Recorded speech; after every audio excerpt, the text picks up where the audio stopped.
It is the eve of our adventure into Baja, and on this episode, we're answering your questions about moving into a 25-foot trailer. Plus, what will the new Netflix password sharing rules mean for you as RVers? Could be a big deal. That and more. This is RV Miles. This winter, LL Bean wants to help you get outfitted for all that's out there with tips and advice for heading outdoors and exploring all the possibilities of the season. Finding time outside can feel tough in winter, but it's just steps away if you turn your backyard into a winter oasis. Add a fire pit to keep you warm, some winter games to keep you active, and some all-weather furniture and outdoor blankets for chilling out comfortably. Just because it's cold out, that doesn't mean you have to be cold. For more fun ideas, easy how-tos, and inspiring stories, visit llbean.com/guide.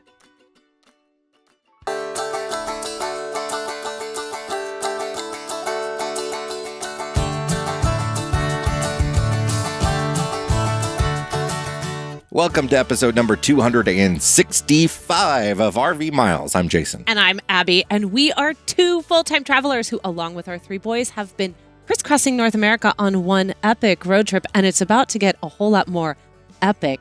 Since 2016, here at RV Miles, we talk all things RV and outdoors, from travel destinations to industry news, our national parks, Baja, Alaska, and so much more.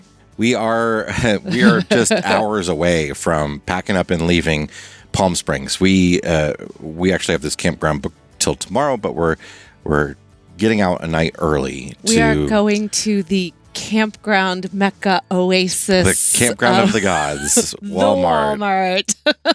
We're going to stage at a Walmart near the border so that we're ready to hit the border first thing in the morning and get down. We want to get south into Baja so that we can be warm. Yes. And can we mention, too, this Walmart also has a Starbucks. Sure. In the parking lot in the morning. So it's sort of like... You and Jamie have talked about that a lot, and I don't care. Clay has also talked about it a lot, okay? Let's not pretend that Clay and I will be the ones walking over in the morning getting the Starbucks orders. There are some last-minute things that we need, which will be convenient for being next to Walmart as well. So today on the show, we had sort of asked some folks in the Facebook group and on Instagram about your questions about moving into the Ibex and why we chose it, all that sort of stuff. So we're going to get into that in the middle part of the show. But I want to start with talking about this new Netflix password sharing thing that's coming down. So it's been rumored for well over a year. They actually were testing in different countries in South America, new rules on password sharing to keep people from, having 5 people on the same Netflix account from different households.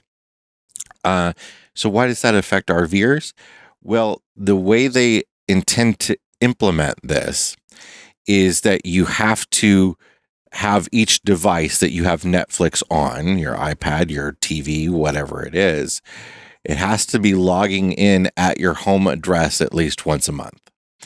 So that's obviously concerning folks who travel for more than a month at a time, who use Netflix a lot. People who have 2 homes, even if you're not an RVer, you've got a southern home, you've got a northern home, and people who are full-time and don't have a home address that they're logging into every month are concerned about this. So nobody knows exactly how this is going to be implemented yet. Netflix has put out some information on the website.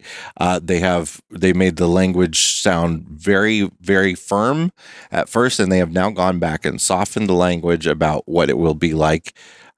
Basically moving it to you must to, you might need to, but what's going to happen remains to be seen. But what it seems like, going through what Netflix says they're going to do, is if you are not able to be in your home area in the course of that given month, that you will then have to request a code from Netflix that might go to your email or to another one of your devices that you then put in. I don't think this is going to be a big deal at all. A lot of people are very, very, very concerned about this, but I think it's going to be, if you're traveling after a month, you may have to get a secondary authorization code to put in, and you're really not going to have to worry about it too much, unless you have people, again, in multiple households at the same time using it. So if you are one of those people that's got like your, like Aunt Nancy might have to get off the account. Your okay. parents on one and you're on the, so that's what they're trying to get rid of. They're trying to have more signups. People speculate this is going to be less Netflix users and not more. We'll see what happens. We'll see. I would like to put this in a little bit of context, though, for those who are very, very, very, very, very concerned. It's just Netflix. Yeah. It's Netflix. I mean, there's not much on it anymore. I would be sad. Well, I would be sad to lose Bake Off, but you can just recite every season by heart by now. No. The Noel and Matt seasons aren't nearly as enjoyable as previous seasons. But I think that even if this doesn't shake out well for full-timers in the beginning, I suspect that over time, Netflix will figure this out. They will work out these bugs and we will all get our Netflix original movies back. You will get, whatever it is you're watching on Netflix. Henry will get his dragons back. It will all be Netflix okay. has announced many things over the years, including price increases and stuff that it has walked back many times after lots of pushback. Netflix is basically like a parent. They threaten, they threaten, they threaten, and there's zero follow through. So, we're just all the kids and we'll see what parent Netflix decides to do. I'm interested to see if we have any challenges with streaming services being in a different country for a month. That could, because, often you're licensed for a certain company or country or whatever. Starlink is going to work for us in Baja, but the way Starlink works in terms of international use is you get up to 2 months consecutive and then you have to be back into your home country or it won't work. So that's going to be fine for us since we're going to be in Baja for about a month. Yeah, there's been a lot of, and we'll talk about this at a later time, and we'll definitely do, I think, its own video dedicated to this, but there has been a lot of little tiny things about going to Baja and traveling to Mexico that I don't think you really think about or are talked about a lot until those very, very last minute, and then they're very stress inducing. So, once we get through and we've been able to go through the process ourselves, we will certainly share all of it, the good and the bad and the frustrating and the tiny little minute things that you might not think about so that you don't have some of the frustrations that we have had trying to prepare ourselves for Mexico. Another thing too, and if we don't have streaming service for a month, well, we don't have it for a month, but I suspect that we'll be fine. Just fine. But are we good to move on? Yeah. Have we fleshed out enough of this Netflix? We have. All right. Because I feel like what we need to talk about now is that you are no longer wearing the Infinity Gauntlet on your hand. Yes. But that you got the cast. I got the cast off. Taken off. I now have a splint that I'm going to be in for, now actually just another week. You went on days. Monday. Yeah. I'm a little concerned. There's a lot of concerns. I don't need surgery, which is the good thing. But the concern I have is that I did snap a tendon, and when because I can take the splint off and shower and wash my hands and store stuff like that. That finger does not move. It looks like a gorilla's finger. It is very swollen, not where the break was, but where the ring was, because the break was much, much higher. And I know that I'm going to need some physical therapy. I'm going to need to do some exercises to get that working again. I know that tendon's going to need to sort of regrow and heal and all that sort of stuff. I don't think this finger, trying to use it is ever going to be back to normal. So getting used to like typing and stuff typing is very hard. I'm right-handed typing still, basically right-handed and left thumb, and it's a big challenge for me right now. But I have a little bit more mobility without big giant Infinity Gauntlet cast on. Yes, that was really fortunate because you were able to get that off like right before we were going to be leaving for Baja. So that was fantastic because it really doesn't require you now to go back and be seen. They were able to give you everything you need to care for it. But it is gruesome looking, and I actually think the tendon is going to be more of a problem for you than the break was. Yeah, that's what. Yeah. So I mean, that is. I agree. Ooh, I'm sorry, babe. It's It's going to be a minute. He made a fist the other day with that hand. I literally, when I closed my hand, the ring finger just stayed straight. I can't even make my right ring finger, the good one, do what the left one is doing. It was like a parlor trick that I don't ever want to see again. It was pretty gruesome. My concern is it's not going to bend, and I'm going to get it caught on something and break it again. I'm just going to put you in a bubble. In a bubble. Everything will be fine. It's fine. It's fine. Let's take a break. It's fine. Well, as we mentioned, we are getting ready to leave in just a few hours. So we're going to take a break. And when we come back, we're going to talk about your questions about the Ibex. Be right back. Chances are you've seen them on the road. That's because Blue Ox designs and manufactures the best towing products in the industry. Just look around, you'll find them on highways and campgrounds and anywhere you find people traveling in the great outdoors. Award-winning tow bars, base plates, and brakes, a full line of weight distributing hitches, adjustable ball mounts, and a new line of fifth wheel hitches. With Blue Ox, towing doesn't have to be a drag. To learn more about how Blue Ox can make your travel adventures even more stress-free, visit blueox.com. This episode is supported by ParkWolf, the ultimate app for visiting U.S. national parks. With ParkWolf, you can view upcoming places and amenities as you drive through the park, locate the nearest gas, food, bathrooms, and pullover points. ParkWolf's wildlife maps show you the best times and places to see or avoid wildlife, along with a feed of the latest wildlife sighting photos from the parks. ParkWolf even makes it possible for you to view your live location and direction on official park maps while staying up to date on current NPS alerts and advisories. ParkWolf keeps working even if you lose service. To learn more, download the ParkWolf app for iPhone free from the Apple App Store today. We're back and we're here to answer your questions about moving into the Ibex. This is always my favorite thing, is answering questions. I love when we get user submitted questions and we are able to answer them and share them with you. So I feel like we should just go ahead and lay this out, though, because there were a lot of this question. And if you think you're listening and you're going to get the answer to this question, just know that the question that pertains to Jason and I as grown-ups is not going to be answered. We're not talking about that. We didn't talk about it with the Sabre. We ain't going to talk about it with Bexy. Just letting everybody know, if you need to click out of this episode now, because now you're like, oh, well, now I don't want to listen anymore. You're going to miss other great stuff. You look for campgrounds with playgrounds.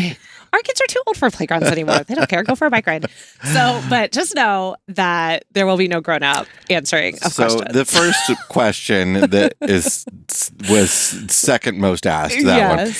How did you land on the Ibex? Well, we knew we wanted to work with the folks at Forest River, mainly because we are under contract with them as influencers for their Sabre brand. And we didn't want to sort of give that up, but we thought we can buy another unit from them and just continue it under that same agreement. So that's what we decided to do. But Forest River has 50 brands. So we had a heck of a lot to choose from. Yeah. And we just didn't want to be disrespectful to the contract we already had with them. So it felt really natural to start there first and see if there was, because we were looking, it had to fit what we needed. And if it hadn't, then we would have had to reevaluate that relationship and figure something else out, which we were totally willing to do as well. Thankfully, though, the Ibex really had some of the top tier items that we were looking for, that we felt would make this trip as comfortable as possible for us. Yeah, and those main things were we wanted it to be simple. We didn't want multiple slides. We would have been fine with no slides. We wanted to be able to sort of move quickly. We wanted to be able to have access to the bathroom, the kitchen, everything when we travel, because once we get up on the Alcan in Alaska, there's not going to be a lot of rest stops to go to, things like that. And we want to be able to access everything we need. And use it. We really wanted to be able to have a slide closed and still be able to cook. Even still be able to have everyone access their sleeping area if needed, to be able to get to the bathroom, and all of the components of being able to check tanks and solar and all the gadgets. We wanted complete and total full access as possible.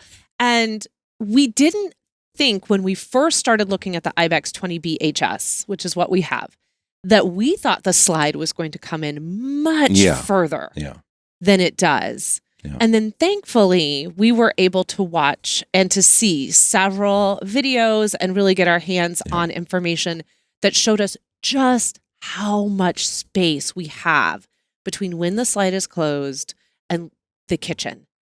And that's when we went, okay, yeah, this is the one we want to go with. It's a little bit smaller. We had been looking at around 30 feet.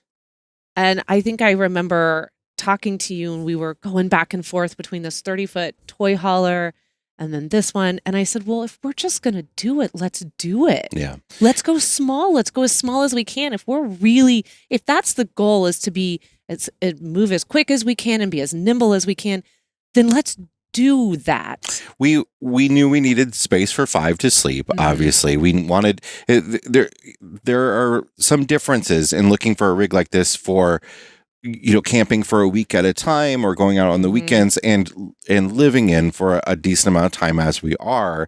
So we knew we needed decent sleeping spaces for the kids where they could have them be their own personal space. We knew we needed a decent amount of storage because we're bringing a lot of stuff with us. So we were kind of honing in on both Ibex and No Boundaries. Always was really kind of excited about No Boundaries before, and they're basically sister brands. They're very, very similar constructions, similar plants, same people designing them, same fixtures and everything. So we kind of honed in on those, and we're looking in between floor plans between those two brands. Part of what we liked too was they've introduced this new independent suspension system, which is great. We were excited about getting that.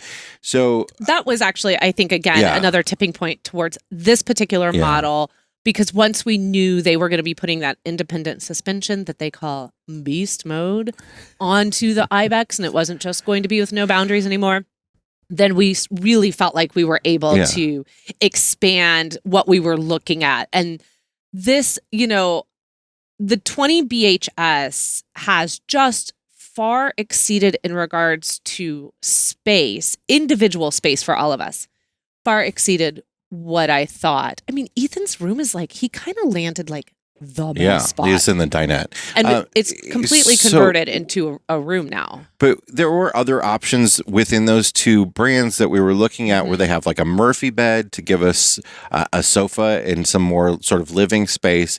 But everything in RV design is trade-offs, right? So when you put a Murphy bed in like that with a sofa, you're losing storage underneath the bed. You're also limiting yourself in regards to the kind of sofa the kind of mattress that you can have on your Murphy bed. And I also felt really strongly that we all needed really good, comfortable places to sleep. And I was willing to sacrifice a couch in order for you and I to have an actual dedicated bed. Right, because the bed would have to, the mattress would have to sort of fold in half, and you can't do that with a thicker mattress. Yeah, and so I just felt like a good night's sleep is just really, really important. And then we needed to double down on what we had talked about, which was making the outside part of our living space. Let's really get back to that. That was such a big component with us for Bussy. Yeah. And this really does feel like being in this rig really does feel like a little bit like a return to Bussy a bit. I said that to you the other night. I said, this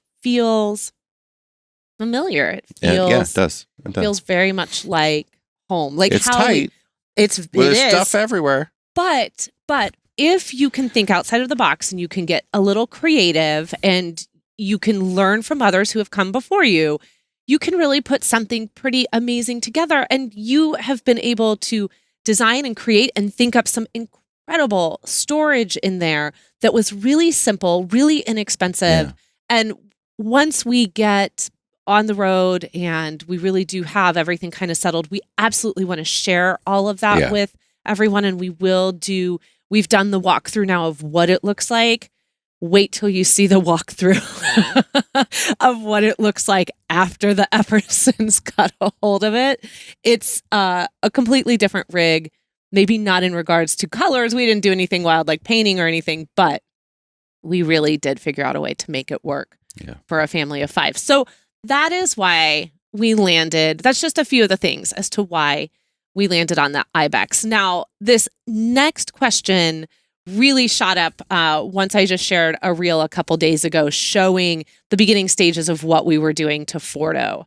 So we've gotten a lot of questions about what are our storage options for the trimmer, and were we going to be making that a part of how we had carried everything that we need to carry. Yeah, well, one of the great things about moving away from the fifth wheel is you get your bed back in the truck, and it was so pretty in there. With it's going to be so dirty now. Knowing that was happening, we decided that this would be a year that we also all got bikes.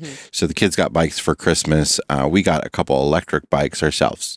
So the big thing that we needed the truck to do was be the storage space for our bikes. And in order to do that, you've got a few options. Like you can mount a hitch to the front of the truck. I've seen people do. You can put a rack on top of the roof of the cab, which that would be virtually impossible for us to get our electric bikes way up there. They're not happening. 75 pounds a piece. Not happening. You can put them in the bed, but then you lose all that storage space in the bed. And we still wanted some storage there. And there's other stuff that needs to go back there, like wheel chocks and other sort of outdoor campsite stuff. Yeah, our solo stove. And so quickly, what we decided on was a system from Leitner Designs. And we'll do a whole video on this in the future, but it is a rack system that also allows for bins that mount on the side above your bed rails. So what we were able to do then is have a rack that is, truck height that the kids' 3 bikes go up on. And we've got these big storage units on the side that we can put gear in. And then we can put a few things in the truck bed, like generator and stuff. And then there's room for our folding electric bikes. We have the electric X Premium bikes. They're folding electric bikes, but they're still big and heavy, that can go in the bed, and we strap them down. So it's so far, we really just got it finished yesterday. Yeah. Is a little bit of a game of Tetris to figure out how we want to be able to access stuff like in order of importance. But I think it looks fantastic. Great. We also have spaces now for a jerry can for gas and a jerry can for water, and there's just really easy access to everything. Now, the concern with that is things getting stolen. So we've been working with how we lock everything up, and I think we've got that figured out as well. But again, we'll do like a full sort of video tour of the system that we used. Other options, the question was about options. Other options were to do like a truck topper, which would have been harder to get the bikes up on the roof. Yes. Or we could have, like we had in the Pioneer, we mounted the bikes above the propane tanks on the trailer. That worked out okay, and we could have done that here, but we're excited about this, and I think it's going to work out pretty well. Yeah. So our next question, and actually we need to update this because we have decided against it, is besides solar and composting toilet, any other upgrades needed to boondock in the backs? If we hadn't made it clear, and I'm sorry if we haven't, we have decided not to bring the composting toilet over from the Sabre. We're going to leave it there. Time, especially once Jason broke his finger, time just wasn't on our side anymore. And so we had to make some decisions that in order to really be able to leave tonight. And so that big decision was to not bring over the composting toilet. In regards to solar, we ended up adding more solar than we thought we were going to have, thanks to my brother Justin, who drove in from about an hour and a half from here, came in one day with you and spent all day here with us, helping us get all that solar. So now we essentially put our whole solar extreme kit from Go Power that was on the Sabre. We moved that whole kit over to the Ibex, plus Go Power already had a panel on the roof of the Ibex. So now we have just under 800 watts on the Ibex, which is considerable considering the small roof up there. Yeah. And then we also have 4 ground deploy panels from Jackery that are 100 watts each. Yeah. So we have 1,200 available watts at this point, and then we have our 250 amp lithium batteries Yeah. that we also had. And those came over from the Sabre. That was also part of the Go Power package that we had in the Sabre. So we feel very confident that we're going to be really comfortable. The only downside to all of this, because there is a 2000 watt inverter in the Ibex, it does not, however, it is not a whole house inverter. The unfortunate thing is, and I wish that they would maybe think about this a little bit more, is that the convection microwave and the vacuum do not work when you aren't plugged in to power. Yeah. So we don't have an oven option. We don't have a propane oven. Now we have a 3-burner stove, and we do have our griddle, and we also have a Camp Chef stove for outside. We do have those. We can use those. But it would have been really nice to, especially considering how much power we now have, ability to have, to be able to be using the microwave. Yeah, And I'm still going to try to make at least the I know. microwave work. I could have moved the whole house inverter, which again was part of that Go Power Solar Extreme package from the Sabre. There just wasn't a good place to put it and a good place to access the power in the Ibex without me figuring out a whole lot with one hand. Well, again. yeah. And then again, that was another one of those, it's a one-handed situation. Time isn't on our side. It would just be really great if they're going to do what they did, a 2000 watt inverter, if they're going to put, 200 watts up on the roof, if they're really trying to make it to be off grid, then why not let us use one of the major cooking components in there? Yeah. It's a little odd. The vacuum thing, whatever, that's fine. That's no big deal. But it would be nice if the microwave A couple worked. other little upgrades though that are going to help us boondock a little bit is, so we do have those 4 Jackery ground deploy solar panels, but then we also have a Jackery portable power station, A solar generator that we can attach those panels to, or we can charge in the back of the truck, and that will give us a little bit extra battery power that we can use for charging laptops and all that sort of stuff to not be drawing off the main battery power. Yeah. And we also have this portable shower sprayer from a company called Rinse Kit that also has a heater in it, and you can plug it in again to the back of your truck. And so it's sort of like an outdoor portable shower, which will be kind of convenient to have. Which will be actually incredibly convenient to have, because our next question was, what are your tank sizes? And this is why you can see now we went ahead and wanted to get some sort of outdoor shower, because our gray and our black are only 30 gallons each. The fresh is 40. So water conservation is a very, very big deal to us. And one of the ways that we are hoping we can help our black tank along as we're boondocking is we actually went out and bought, and I know like Jamie and Clay thought this was so weird, but we're just so used to it from the composting toilet. But we went out and bought basically like a diaper genie. And this one is steel, and it's got like a little slide lid on top, and everyone's toilet paper is going inside there so that it's not going into the black tank. And if you are cringing in horror right now, just know that we've been using it now for like 2 weeks. It's a diaper genie. I mean, if you change baby diapers, it's not smelly.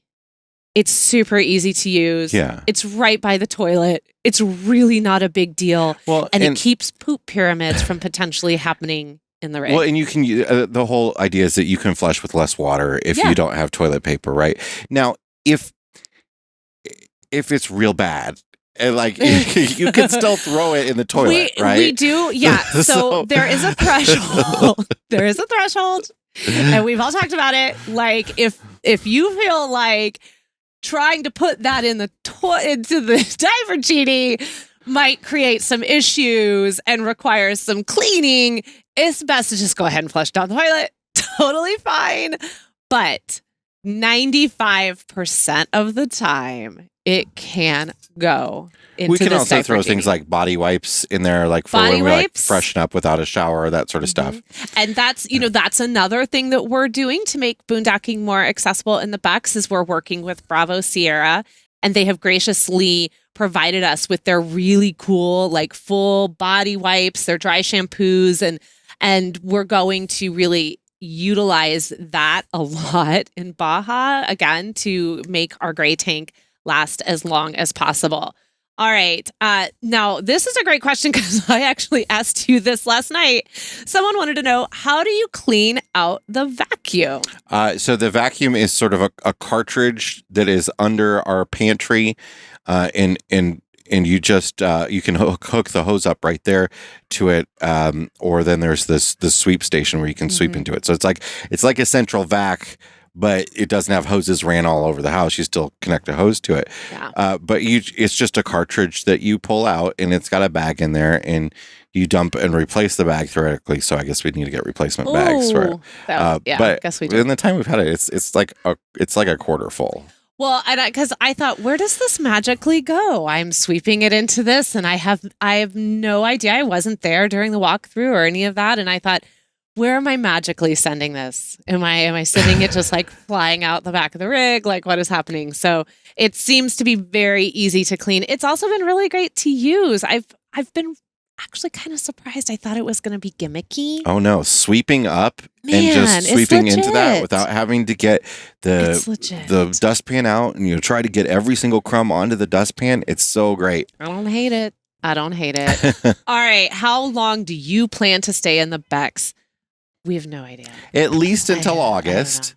It's a possibility that it's a probability that we are only in it for this adventure through August, and then we will move back into the Sabre. There's a chance that we'll just like it enough that we'll just stay in it. But there's also a chance that we'll be in it longer than we anticipate because it might be really difficult to get back to Palm Springs to get the Sabre. Yeah. So it just kind of, there's a lot of factors, and we've talked a lot about the upcoming RV Miles meetup that's going to be happening in the Midwest in the fall. And that's really going to play into whether or not we can kick it all the way back to California and get the Sabre. There's also a chance that 24 will be the year of us buying a house.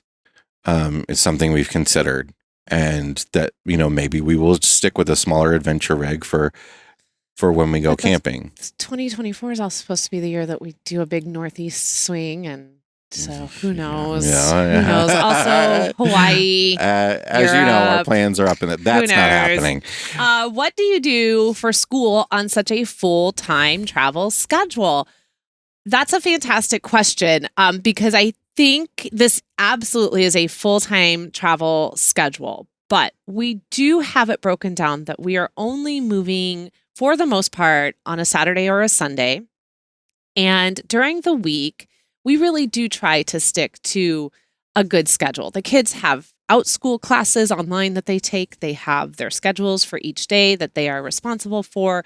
And then Jason and I also have work. As much as it's about keeping a schedule for the kids, we also try, and don't always succeed, but we do try to keep a really good schedule for ourselves. So while it might seem like what we're presenting is a lot of like, we must look like we are just go, go, go all the time, it is still really, really boring here in regards to how often we are out adventuring. And we do try to be really mindful of the kids' school schedule and only plan things regarding moving or activities when they are not doing their schoolwork. Final question is, are we leasing or buying this new trailer? I think we kind of hinted at it earlier, but we do like to be very clear about our relationship with any sort of sponsors, any sort of influencer deals that we ever do. We like to be very open and honest about them. That's one of the reasons we started working with Forest River in the first place when we first got the Sabre, is because they feel the same way. It was important for them that we were honest, that they put us into the Sabre. They gave us the Sailor.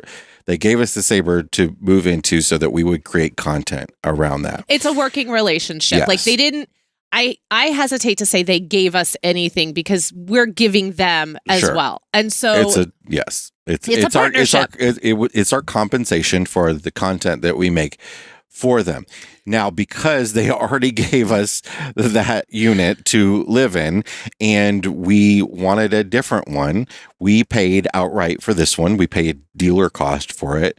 And this is ours and we own it. And we did have to write a big old check for it, though. Yeah, we did write a big old check for it. And we were glad to do that because while we are very happy to be working as ambassadors with the Sabre, we also wanted to make sure that we weren't locking in for too long, if that makes sense. Like we don't want it to always seem like everything that we're presenting is in that particular light. So we have had a lot of like accusations of not being very transparent about this. And so we want to be very, very clear that both the Sabre and the Ibex, we own them. Yeah. We are owners of those. Like they belong to us. We do work in order to pay for them. It's basically like having a loan, but they are ours. And at the end of the day, when we are done with our contract with Sabre, when we are done with the Ibex, they are ours to do as we would like. So, and we very much appreciate the freedom that Forest River, Sabre, Ibex provides or wants to give so that we can be honest and really talk about they want to, I thought the vacuum was a gimmick. I 100% thought that was just going to be some lame gimmick. It's the same as how I feel about the inverter. Like, please, why can't you just make the microwave work? Like, that's crazy to me. Not only do they want us to share our real experiences in their units with you, they want us to share with them. So, we give them feedback on what we like and what we don't, and so that they can continue to make their products better. We've just really loved working with Forest River over the past almost 2 years now. They're just great partners. Yeah. And you know what? On that note, we need to take a break because time is ticking and we are sitting in the Gazelle, which needs to be taken down and packed up, and all of this stuff needs to be packed up. Yeah. So let's take a break. And when we come back, we will have our fresh tank, black tanks. Be right back. On every road trip, there are moments you wish could last forever. Your kids running into the ocean for the first time, that perfect campsite with views that amaze and surprise, a hike through Sarah's Crack, moments you spend time planning and you wish would never end. But like all good adventures, they do. But you know what doesn't have to end? Your Road Pass Pro membership you used to plan that memory-making vacation. Grab your Road Pass Pro membership today and lock in the $49.99 price for life. Featuring some of our favorite trip planning sites like Campendium and Road Trippers and the Togo app for checklists, Road Pass Pro will help you create an amazing RV adventure.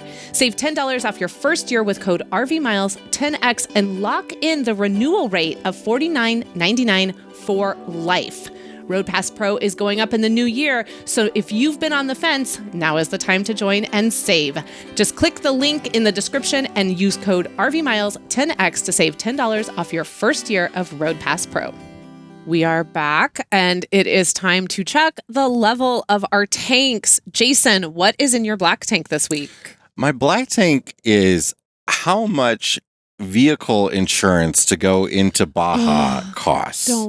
Please, can we not talk about we it? Didn't really consider that it would be that much more. We just figured it'd be around what we pay currently, but it's going to be like $1,000 for the month for us to take these two vehicles into Baja on insurance. Now, the insurance... Baja just got real expensive. The insurance does cover things like emergency medical evacuation and stuff. And you can get just liability and pay a lot less.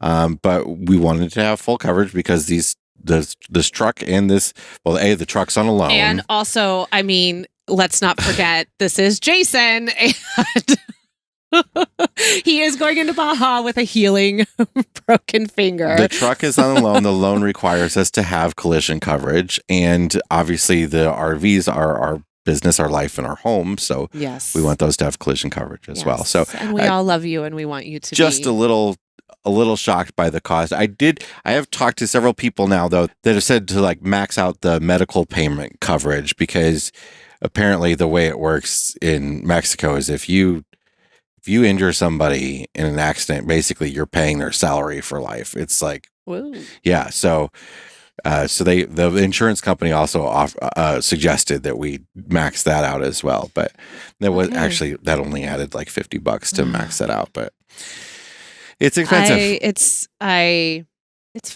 Everything's fine. What is in your fresh tank? My fresh tank is this Palm Springs Joshua Tree KOA that we are leaving today. We've been here for 2 months. It is, we talked about this when we stayed here last time. It is not the perfect campground. It's older and it's whatever, but the people here are very nice. So you nice. have these hot spring fed pools and hot tubs that are great to go to. And really my fresh tank should be going to not the campground, but the staff at the campground. Yes, 100%. Who have dealt with us getting an obscene number of packages. We are at that office every single day picking up packages, and some of them multiple times a day. And some of them are gigantic. As I said on the last episode, I'm shocked by the amount of things that we needed to buy for this RV. Yeah. And obviously it's the truck rack system. We got this new gazelle shelter. It's all sorts of stuff. And they have been just so gracious about packages. Never a word about it. Super helpful. With my finger broken, they often help me bring them to the truck. Yeah. Great people here at the Joshua Tree Palm Springs KOA. And those hot tubs are so nice. They are nice. They are so nice. All right, what's in your black tank this week? Okay, so I need to flip and do my fresh tank first because my black tank is a part of the fresh tank. You want to end it on a low note. That's fine. I do. I'd like to end it on a low note. Thank you, Jason. My fresh tank this week goes to the Disney Cruise Line. We had such a great time. Oh my goodness. We had the best time on this cruise. So we went for a 5-night cruise last week on the Disney Wonder. We went with our friends Jamie and Clay, and then our friends Walter and Eugene from Chicago. Both these two couples are veteran cruisers, so it was This very was nice. our first time. It was our first time, so it was very nice to have them along with us to teach us all the little tricks and show us the ropes. It was, oh my gosh, that's all I can say. We had so much fun. The kids they could go and do whatever they wanted. They go off to their kid club areas. We go off to the adult area. We all meet back up for dinner. They could go eat whenever they wanted, get as many ice cream cones as they wanted. Henry just thought like unending pizza and ice cream cones. What is like a child's dream? Like I could be sitting at the pool and someone's like, "Would you like a drink, miss?" And I was like, "Would I?" It was just so great. And while, these cruises are designed to take you to places, and we went to Cabo and then we came back and went to Ensenada, that is not what I was here for. Like, I just wanted to be on the boat. Didn't really need to leave the ship. Yeah. No, it was gorgeous. We had this really lovely stateroom, and everyone that we encountered that works there was so kind. They all remember your name. Oh, I can't handle. I couldn't work on a cruise ship because I couldn't remember names. I don't know how they do it. I don't know how every time we went up into the concierge lounge, they not only did they remember our names, but it was like they had picked out particular things about us that they really thought were cool that they would focus on. They knew they hadn't seen like one of the kids for a while, and they were like, "Oh my gosh, where's so-and-so? We haven't seen them." And it was, they even down to like, "Oh, do you want, your same drink?" Because I really honed in on that lemon drop martini. And then it kind of became like the thing. And it was always waiting for, it was so decadent. And just, I think, for us, because also being out on the water, there was no service. Like we couldn't work even if we wanted to. And that was worth every single penny, because I think that it's very hard for us, even when we say we're on vacation. And I think it's hard for anyone. I think this is just part of constantly being able to be plugged in. It's really hard to not check. We have no real pictures from this trip. We have no, you did a lot getting to know the 360 camera, but like, I didn't capture it because Yeah. it's all just living in my heart and living in my brain. And I cannot wait for the next one because there will be another one So what's your black tank? that we are not currently on a Disney cruise. My black tank is that you have not shut the volume off on your watch, and it is dinging and dinging and dinging and dinging and dinging. Oh, And dinging. Well, it's almost cupcake time. What do you want from me? But that's all I have to say is that while we have an amazing adventure ahead of us, I am still basking in how just relaxing the Disney cruise was. Speaking of adventure, it's time to pack up and go. Yes, it's great it is. talking to y'all. We're out of here. Hey, and just a reminder, and I know this isn't really going to come out in time for a lot of you, but Monday night, February 6th is our monthly night live for the month of February that we do as a thank you to all of our mile marker members. So if you are interested and you hear this before February 6th and you want to join us while we are live from Baja, you can do that by going over to YouTube, Facebook, or the Instagram RV Miles pages and becoming a mile marker member. You only have to join on one of those platforms, and then you can join us every month as we go live as our way of saying thank you to those who are offering just a little bit more support here at RV Miles so that we can build content and create things for you that really do benefit the RV consumer. So if you cannot make it for February, we will be doing it again on the first Monday of the month in March, and we would love to see you there. I think we may be back in the States by then. I'm not 100% sure. Finally, if you're heading to Amazon, please consider taking us with you. Just start at amazon.com/shop/RV Miles. And until then, stay safe. Have a great rest of the February. For those of you, especially who are enjoying a little bit of snow, I gotta go. I gotta get to Baja. Keep logging those RV miles. Bye, everybody. Bye, friends.